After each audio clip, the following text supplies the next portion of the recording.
مجالك فكرك يا ثقافيك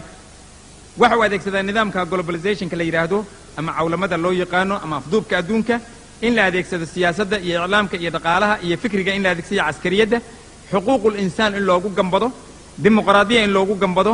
wadamada muslimiinta in la yiraahdo xuquuqul aqliyat al-kaafira ayaa jooga waxa jooga xurriyati ra'yi dadkaani male waxa soo dhanna dhamaantood waa inay noqdaan dadka loogu adeegaya dad nasaara waa inay noqdaan yani Timor wixii lagu sameeyay Indonesia waa dogsoontiin mesela in caalamku dhan wanday lagu duulay nasraaniga ahi oo barqadii la dumiyay wadankaas laga xoogay waqsoontiin dhamaantii wixii ka soo shaqeeyay United Churches-ka ugu horeeyay wixii ka soo qayliyay oo qaylada keenay military ahaanna waa loogu fuliyay politically taas loogu sameeyay dhinacooda waxa ooynayay oo ka qaylinayay Kashmir baa ka qaylinaysay Timor baa ka halka waxaan dhihi lahaa qoladii Moro ayaa ka qaylinayso Philippines waxa ka qaylinaysay Kosovo waxa ka qaylinaysay intaasoo ummadood ayaa qaylinaya maanta markaysa wadamada Yurub ku dulman hal mida lagama fiirinin laakiin duulaan cad ayaa lagu qaaday meel meeshii qof nasraani lagu haysto in la yiraahdo hal la xoreeyo qofka inta muslimiinta aan laga soo hoos qaadin wadamadii Ruushka ugu meesay jiro muslimka ahayd hal mida dawladnimadooda lagama aqoonsanin laakiin kuwii Latvia iyo maanta markaysa oo Balkaniski oo dhamaantood bidarajada uula ayaa lagu aqoonsaday oo dhamaantood looga sii daayay waxa kale to kamida mesela waxyaalaha lagu adeegto in la soo saaro qawaaniin jadiid ah oo loogu adeegsanayo qawaaniintaasi dad shucuub ad-daciifa sida kuwa muslimiinta aan iminka soo sheegnay Falastiin baan wax laga qabanin Kashmir baan wax laga qabanin Moran wax laga qabanin waxaan wax laga qabanin wax alla wixii muslimuhu ooynaya ama dhibaatoon oo dhan kulligood dhig loo dhigi maayo laakiin meeshii dad aqliyad oo gaalaha ka qaylinayaan markiiba say u dhan yihiin iclaamkooda iyo siyaasadooda iyo askarigooda iyo dhaqaalahooda iyo diinigooda dhammaan one time baa lagu duulayaa waa mid loo jeedo oo banaanka ka shifan oo wadamada muslimiinta ay leeyihiin wax alla waxaan tari karnaa ma jirno maxaa yeelay horay ayaa loo soo baabiiyay yani ukiltu yawma ukila thawr al-abyad waxa la soo qaatay maanta oo lala soo taagan yahay runtii in shicaaraad aan jirinin ama shicaaraad muayyan ah oo gadaasheeda ay ka dambaydo in la qaado kor loo qaado tasattur nasraani oo ka dambeeyo yahuudi in kor loo qaado oo lagu idaanaynayo wadamada carabta in lagu idaanaynayo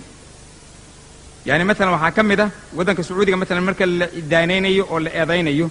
haweenkiiba oo xijaab ku farad yeelay oo ku qasbinaya waa dogsoontiin gabar dhakhtarada Sacuudiga inta la soo miidaamiyay in la keenay Canada oo la yiri ka hadal waxa meesha ka jira waxaan ku siinayna jinsiga Canadian ku siinaynaa oo faasiqadaheed markeedii horeba oo loo yahay markaas la leeyahay waxa lagu hayaa haweenko dhan waxa lagu hayaa qahri baa lagu hayaa way doonayaan boyfriend iyo girlfriend inay sameeyaan way doonayaan inay filmada daawadaan way doonayaan baabuurta inay wataan way doonayaan dawladda Sacuudiga ayaa nagu jahannamo waa dawlad rajciya wayna iyadana la ridaa markaas waxa laga dhigayaa waxaan la arag oo la maqal ayaa laga dhigaya yani nabiyullaahi Luud waa ku yiraahdeen يعني كبحية قريتنا كبحية أخرجوا آل لوط من قريتكم إنهم أناس يتطهرون كبحية وحلا وحي استهير يوحمان تديدان ودان كبحية قريتنا بيده ما أنت وحي تاجنت إن يرهدان جايز كليس بينكي حير السياسيين يشان دقالة ضلها يشان شركات بيشان وحول بيشان ما أنت وحي تاجنت وقفك دتك أو شذوذ جنسك قبل وحكش يجا هلا لا دقالة ما أو لامباري طبعا عدة قودين سوقور سوا يهود ويسيد دكسون تهين cawlamada ama globalization-ka ama afduubka caalamku wuxuu hirgelinayaa ama uu runtii aad iyo aad oo ku sameeyay maalgelin iyo investment wax alla waxaas akhlaaqiyadka ah oo dhan oo xun ayuu hirgelinayaa qoysaska la baabi'inayo iyo kala tijabinta la kala jajabinayo way hirgelinayaan waxay sameeyaan xataa ay ogol yihiin haweeneyda la qabaahay inay samaysan karto niman kale oo saaxiiba inay samaysan karto haween kale oo saaxiiba la oo fuula inay samaysan karto saasi hirgelinayaan yani haweeneedii inay haween kale to fuula samaysan karto niman kale inay samaysan karto ninkii inuu samaysan karo niman kale to oo fuuli kara haduu rabo maanta markaysa naaga kale inuu samaysan karo in la baabi'iyo qiyamkii yani waxa la yiraahdo family value oo dhan in la tirtiro dhamaantiis qiimaha qoyska oo leeyahay dhan kulligiis in la tirtiro oo la damiro bal waxay hirgeliyaan maanta ito inay ilmihii ayna iyagu dhalin xataa adoption ay ku sameeyaan ay ilma ka dhigtaan oo ay baraan waxa iyagu ay ku dhaqmayaan inay baraan maxay waxay doonayaan inay faafiyaan ka dhigaan mujtamac oo dhan inay ku faafto ridilidaas ay doonayaan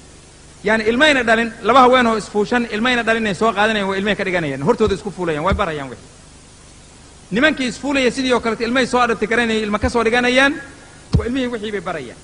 xuquuqdii qoyska hana la siiyay leeyihiin halkaanay soo taagan yihiin balaayadan oo dhan ay samaynayaan waxaasoo dhan waxaa ka shaqaynaya waa iclaamka codkooda lama maqli jirin cidima soo qaadi jirin maanta iclaamka ayaa samaynaya internetka lagu samaynayaa jariidada lagu samaynayaa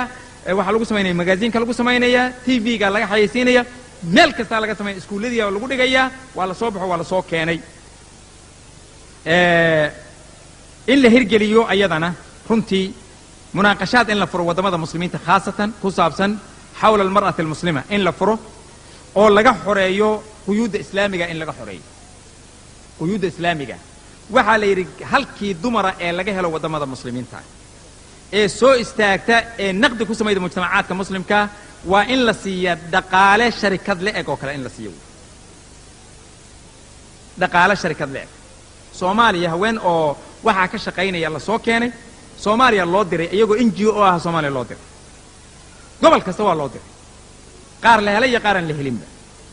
niman qarribana loo diray shalay waxaa isku qoray maalin markaan soo socday Toronto Star waxaa isku qoray nin Soomaali ah oo yiri waxaan ahay nin oo la fuulo ayaan ahay ayaa isku qoray Toronto Star buu isku qoray wuxuu leeyahay boqolaal iyo kumanaan ayaa jira Soomaali ah oo isqarinayoon hadli karinin oo aniga ila mid ayaa jooga buu kuleeyahay naaga intaba yaa ku samaynaya oo xayaysiinaya waa iclaamka waa sharikado waa mu'assasaad ayaa ka dambeeya waxaa leeyahay dadkaan la dhibayo la qahrayo waa in qahriga laga qaada waa la baraya waa loo taagan yahay waa loo jannidaya waa loo samaynaya calankii Soomaaliya soo qaatay leeyahay markii ay mudaaharaadayeen oo kaleeto waxaa kaloo ka sii daran iyadoon qof Sacuudiga ku jirin iyo calankii la leeyahay Sacuudiga soo qaatay la ilaahay waa loo dan leeyahay taa kolkaasaa TV-ku ku nabaya ayada calanka Sacuudiga lagu nabayaa keliyata yani waxaa leeyahay gayska lesbianka oo maanta mudaaharaadaya waxaa ka mida calanka islaamka Sacuudiga ka mida qof Sacuudiga kuma jiro dadka laakiin islaamka lagu xumaynaya lagu cambaaraynaya waxaa leeyahay diimaha oo uu ka mid yahay dadkoodu ay waxa ku dhaqmaan buu ka mid yahay marka yani dagaalka lagu haayo ma aad ogid adiga intuu leeyahay xajmigiisa laakiin gabadha iskuulka joogtay midda kale to dariiqa maraysa iyo midda la qaba iyo internetka midda lagala xiriiraya iyo fasaadka lagu hayo ilaahay umba subhanahu wa ta'ala waxa weeyaan marka munaaqashaadkaas maanta iyo doodaas waa furan tahay waddanka Sacuudiga iyo wadamada muslimiinta khaasatan aad baa looga furo qadaayadkaas هذا أقسنتين قري للضعفين مرة لا صومالي ولا قولك من الضعف مايو وحاكمده إن لاستعماله وسائل كمافية يا مخدرات كإن لهرجليو رمتي أجهزة إن لسمايو مال كإن لقدروا على إنترنت دات كإن لدعوا نهب الأموال كإن لسمايو سرقات كإن لسمايو إن لسمايو رمتي يعني بطاقات جني إن لسمايو إن لسمايو معاملات برنامجyada حتى TV marka qaar kood sharikaadku inay qarribaan oo virus ku salidaan computerada inay ku salidaan waxaas oo idin waa waxyaalo loola jeedo international globalization ka loogu qastay